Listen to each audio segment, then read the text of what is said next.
Hi guys, this is Android Nub, and these are the best games of the week. First up we have Tabletop Racing, a 3D racing game published by Playrise Digital. This is a really cool racing game where you play some kind of miniature car in a big environment. The graphics are very nice, and the game runs incredibly smooth. There's lots of cars to unlock and you can upgrade your car. There's these championships to go through, and there's lots of different game modes. This game's kind of like a kart racer. You race against other cars, and there's power-ups to use. The controls are very easy to use.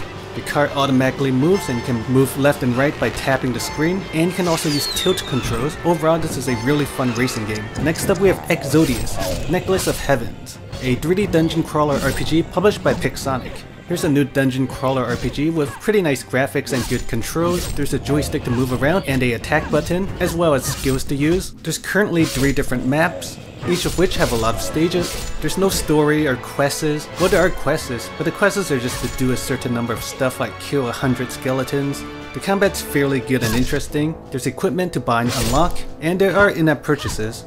Next up we have Elementalist, a 2D casual RPG published by Tengu games. So in this game there's a big map with a lot of stages. There's kind of like a story, but it's not really like a really good one. You play a mage that goes through levels fighting monsters. There's a lot of different spells to use and new spells to learn. So the combat is kind of unique. To use a spell you trace the outlines as well as you can, and then your character attacks the enemy. And then the enemy chooses a spell and draws out his symbol, and when the enemy attacks you can press these shields to deflect some of his attacks. It's kind of unique and interesting, and there's lots of levels to go through, and this game is not too bad. Next up we have Ninja Legend Dragon Titan, another 2D casual RPG published by 36U Games. So in this game you collect units to add to your party, and you fight waves of enemies in many different stages. It looks like one of those puzzle combat games, but it's not. It's actually a slot machine game. Basically you're just pulling this slot machine and matching up the icons to attack. It's kind of interesting, but it does feel very automated. You're not really matching up combinations like a puzzle, you're just pulling this slot machine and watching what happens.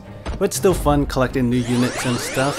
Next up we have Tank Riders 2, a 2D tank game published by Polarbit. In this game you play a tank and you go through many levels, and the objective is usually to destroy all the enemies. The graphics are quite good, and it's also kind of like a puzzle game. You control your tank with a joystick and you tap to shoot missiles. You can also use a button to shoot missiles, but I think tapping is more accurate. So there's many stages, you just go through each stage, killing enemies. There's also some puzzle elements, and there is action gameplay that requires some skill and strategy. Next up we have Motocross Meltdown, a 3D motocross racing game published by Glue. First up you probably noticed the graphics in this game are very nice. However, this isn't a game where you can really control your vehicle and race around.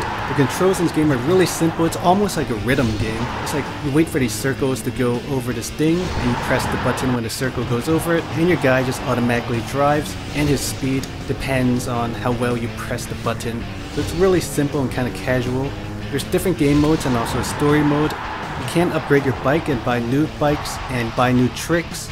Next up we have Space Brothers, a 2D defense game published by Mountain Lion. So this is a pretty cool looking defense game. Basically you go through many stages.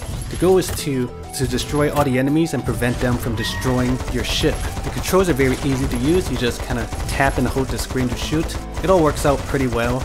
And you do have pretty precise control on where to aim. You can buy new guns and weapons and upgrade your ship.